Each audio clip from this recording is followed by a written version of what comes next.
Речиси 20 на денови дел од централното градско подрачје во Штип има проблеми со водоснабдувањето. Граѓаните остро реагираат и бараат од надлежните да ги поправат дефектите и да им обезбедат редовно да имаат вода. Без вода најтешко. Не може да исперат, не може да измиеш нешто, ништо катастрофа.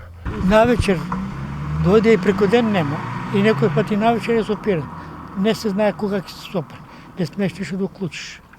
Притисак слаб, еден месец, цял месец нема вода. Што да прави, не знам и ја. Те божиствата рече, журнала е сабале да види што ќе види. Не знам и ќе видиме. Ние чекаме. Честите дефекти на водоводната мрежа го извадија на виделина проблемот, кој долги години се провлекува, објаснува првиот човек на градот.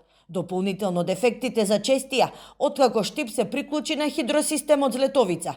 Вели Јорданов, кој од граѓаните побара да бидат трпеливи, бидејќи екипите на ИСАР постојано се на терен. Жителите од улицата Борко Талев веќе втора недела се соочуваат со чести дефеци како резултат на зголемениот притисок и зголемената количина на вода која што ја добиваме со новиот водоснабдителен систем од Злетовица.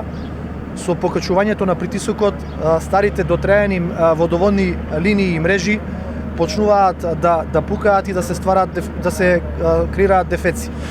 Затоа замолувам за трпение, затоа што со години наназад никој не инвестирал подземја, затоа што станува збор за скапа инвестиција која што не се гледа. Јорданов најави дека локалната власт повторно размислува за распишување на референдум за искористување на парите од самопридонесот. Планираат со пренамена на средства од над 1 милион евра, собрани од граѓаните, да започнат санација на старата и дотраена водоводна мрежа.